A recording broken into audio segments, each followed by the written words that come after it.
Hello and welcome. After the Second World War travel restrictions had been lifted, there was a huge boom in coach and bus travel.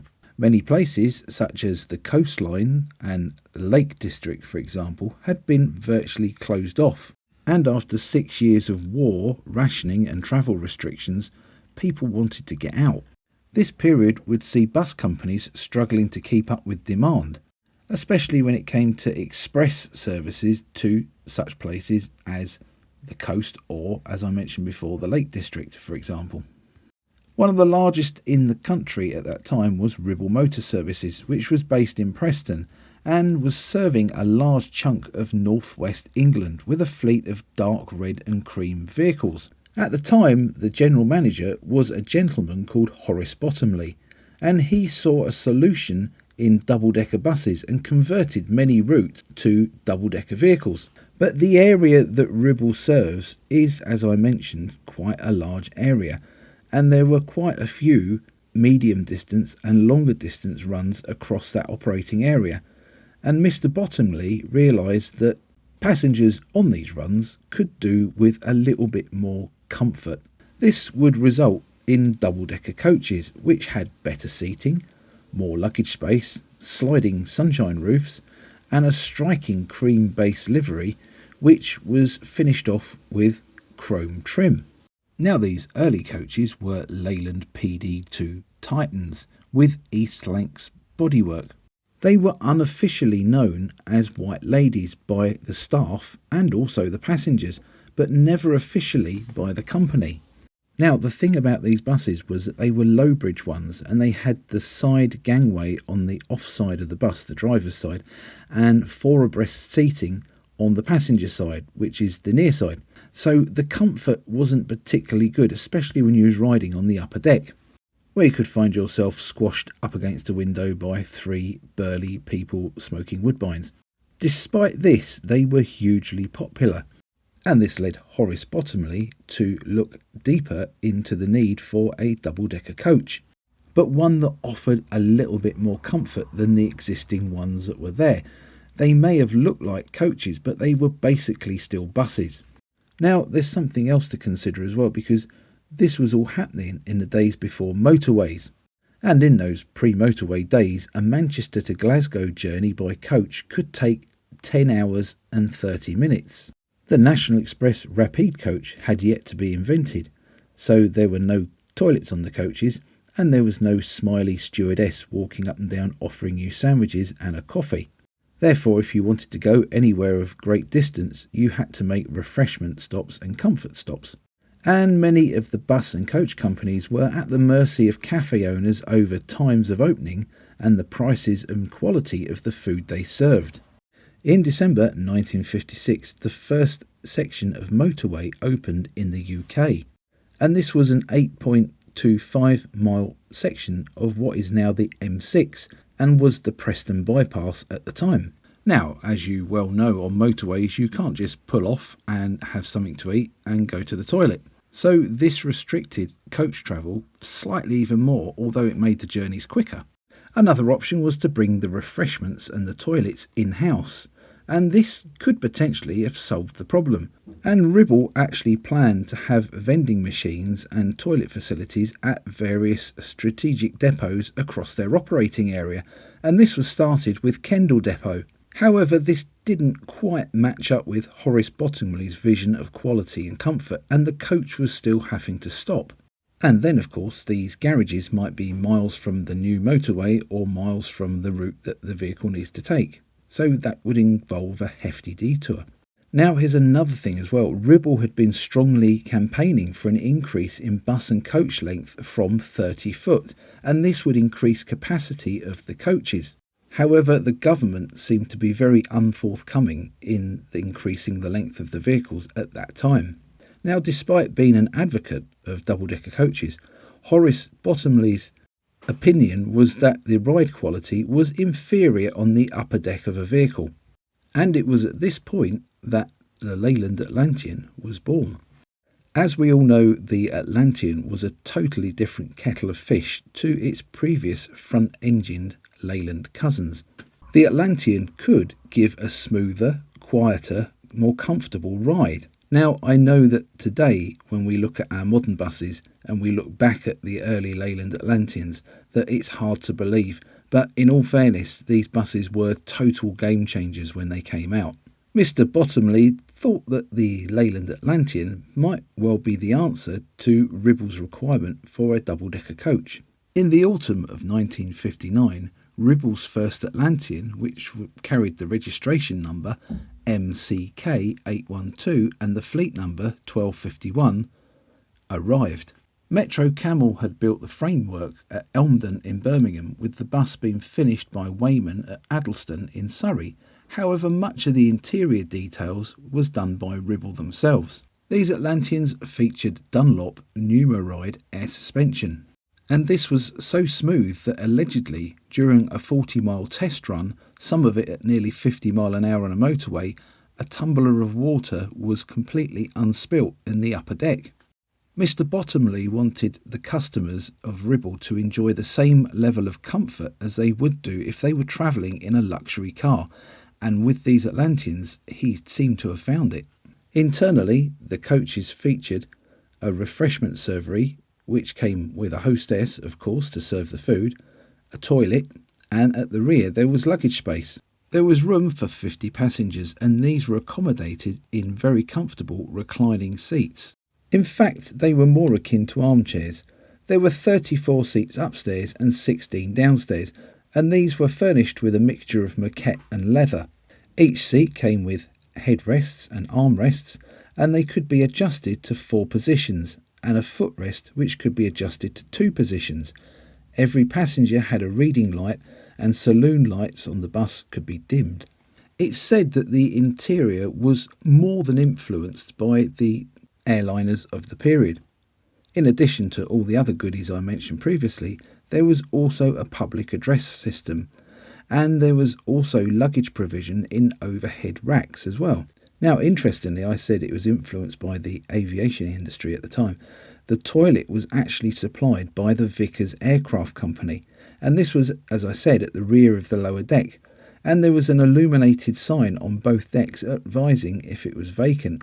The toilet came with a wash basin and a lighted mirror. But all this sounds very good, doesn't it? But what did the passengers think of it? So when 1251 slipped into service on the 22nd of July, running from Preston to Southport, younger passengers were quoted as saying it was a smasher, while their parents and the older passengers felt it was the best ever. And the passengers on the upper deck felt it hard to believe that they were actually travelling on a coach due to the lack of noise from the rear-mounted engine. Indeed, the company was so confident in the Atlanteans that they actually ordered a further 14 for Ribble and a further 22 for its subsidiary WC Standerwick. All of these were to feature Wayman bodies, and they were destined to be operated on long-distance services to London, Scotland, Bristol and Torquay, both during the day and in the night. Now again, as I mentioned before, these wouldn't just be crewed by a driver, they'd be crewed with a hostess as well. And when Ribble advertised the first 25 hostess jobs, they had over 250 applications. The successful candidates were issued with a smart dark green uniform which featured an airline-style hat. As I said before, there was a little bit of an airline touch to this operation.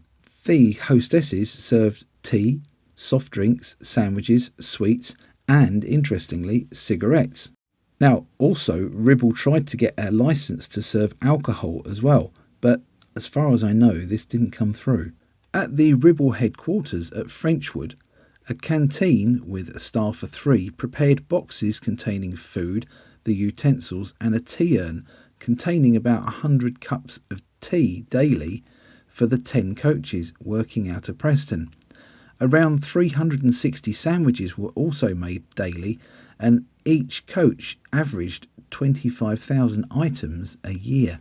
Now, Ribble also planned to hire these out for trips with catering. A test run was made out to Ullswater, but this was not pursued. Everything was really good. In fact, it's fair to say it was near perfect. However, there was one small issue, if you can call it a small issue. This air suspension, it was fine on the motorways, but on the A and B roads of the time, it caused a lot of discomfort. And if any of you have seen my video about the AEC Bridgemaster YJG807, that features 1960s air suspension. Now I know the ones on the Atlantean was slightly earlier, but it's a similar sort of era. And yeah, that can make you feel a little bit seasick. You have to have your sea legs on that because it just bounces up and down. The dampers aren't particularly good. And again, it's been known for passengers on board to feel rather queasy. With this in mind, it was decided to concentrate the entire fleet on the London services that used the rapidly expanding motorway network, the motorway being a lot smoother. Of the coaches that Ribble acquired, 11 were transferred to Standerwick and 4 to the newly absorbed Scout Company, which was also kept separate for several years. These coaches settled down, and Ribble claimed that the finest and safest place on a motorway was upstairs on a gay hostess coach. Horace Bottomley had not forgotten the shorter distance express services as well, and to this effect 20 Leyland Atlanteans, and this time they were officially known by Ribble as White Ladies, were ordered for 1962. And again, these were almost to the same standard as the gay hostess coaches, but they didn't feature the toilet and the servery, and the 59 seats didn't adjust. However, they still featured generous luggage accommodation and a simplified interior trim that was easier to clean. They were painted in a reverse livery of cream with a red band. Unfortunately, Mr. Bottomley didn't live long enough to see these White Ladies arrive, as he died about a year before they were delivered. But if ever there was a fitting tribute to him, it was the fact that these Atlanteans were a total success. Now, the parent company of Ribble, which was BET, British Electric Traction, was also impressed with these Atlanteans and tried to urge other of companies within it to try similar coach-seated Leyland Atlanteans. Maidstone and District's summer express service to the Isle of Sheppey holiday camps required numerous duplications, in some cases up to 100 coaches. The company also ran summer express services to the Sussex coast and indeed further afield. And there was also long stage journeys such as the Service 10, which ran between Folkestone and Maidstone. Maidstone and District ordered 2 coaches based on the Atlantean chassis to a very similar specification of that of the gay hostesses. However, instead of being in a reverse livery, they were kept in the standard dark green and cream bus livery of Maidstone and District. They were both 60-seaters and featured air suspension at the front and large luggage pens in the lower saloon and luggage racks on both decks. Sadly, they were never used to their full capabilities. The Leyland 0600 engine left them rather underpowered when laden with a full complement of passengers and their luggage. And this air suspension, again, as we've mentioned before, gave a bit of a choppy ride on the Kent roads, causing some passengers to feel unwell. Coupled to this, there was a lot of union resentment over the possibility of drivers losing weekend overtime if further double-decker coaches were purchased, as this would cut back the requirement for the number of single-decker coaches on the services. One of the pair spent most of its time working out of Tunbridge Wells Garage and was used mostly on bus work. The other one was based at Sheerness Garage on the Isle of Sheppey, and this was used from time to time on express services in between bus duties. Both buses would later be refitted with bus seats, and at least one of them was transferred to Mansfield and District, where it must have proved a bit of a bargain buy because they only had to use half the transfer for the fleet name, didn't they? Maidstone and District would go on to have other Leyland Atlantean coaches, but these would be buses that had been retrofitted with coach seats and were from a 1972 batch of Interium Leyland Atlanteans. These were built at the end of PDR production, but weren't quite AN68s. Back to Ribble. In 1961, the much sought after increase in the maximum permitted length of a single decker to 36 foot appeared. And there was also a growth in motorway service stations and motorway service areas. So it was felt by Ribble that further coaches to this design wasn't really needed, which is a great shame. as without a doubt these can be seen as the forerunners of the National Express Rapide services that were developed in the early 1980s. Also as well, these Leyland Atlanteans didn't seem to suffer the unreliability that their bus counterparts did, and they proved to be incredibly reliable, each of them covering massive mileages. In the late 60s, early 1970s, the Atlanteans started to be replaced by Standerwick Bristol VRLs. And if you'd like me to do a video on these Bristol VRLs, please comment down below. Some of the White Lady Leyland Atlanteans would last long enough to be painted into the National Bus Company poppy red livery. The Atlanteans found homes with second operators, despite the high mileages that they clocked up. Companies like Gag of Bunny and Teesside Municipal Transport snapped them up, with Teesside in particular taking 12 of the gay hostesses in 1971. And allegedly, when Ribble sold them, they were delivered to their new owners with 2 spare toilet rolls in the toilet compartment. The Teesside buses retained their 34 coach seats upstairs, but had 35 bus seats fitted downstairs. And this, of course, had involved the removal of the luggage compartment, the toilet compartment, and those spare toilet rolls. The chrome trim that had made the gay hostesses so visible was painted over, and they were fitted with rather different destination equipment. And some might say this was a bit of a sad end for such magnificent vehicles. What do you think? And finally, one of the gay hostess Leyland Atlanteans became a bit of a star of the silver screen. NRN 607 starred in the 1972 film Mutiny on the Buses. In the film, Stan Butler, played by Reg Varney, and Blakey, played by Stephen Lewis, used the Atlantean on a tour of a safari park, which of course doesn't go to plan, and they end up having a run-in with some chimps and a lion.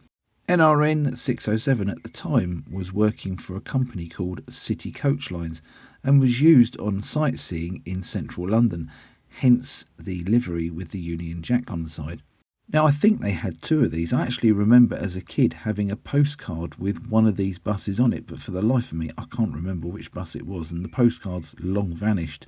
NRN 607 was later exported to Hong Kong.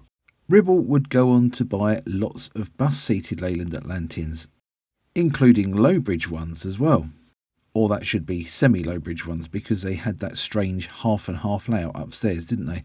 Ribble's last Leyland Atlanteans were ECW-bodied ones, and they arrived as late as 1980, these being the direct descendants of MCK 812. Well, we've reached the end of this look at these rather unique and tasty looking Leyland Atlantean coaches. Please comment down below on your memories of these gay hostesses and the White Lady coaches. And again, if you'd like to see that Bristol VRL video. If you did enjoy this video, please like and share it, and don't forget to subscribe to my channel so you don't miss future releases in this and my other series here on YouTube. All money raised by YouTube goes to the upkeep and continued restoration of the Southern Counties Omnibus Collection buses.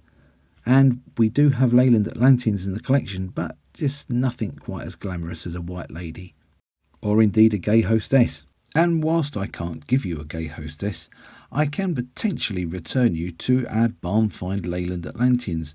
Hopefully next month, which is July for those of you watching on catch up, Paul and myself will be returning to our barn find Leyland Atlanteans. So don't forget to subscribe to make sure that you don't miss that video. Once again, thank you so very much for watching and making this channel the success that it actually is. Bye for now.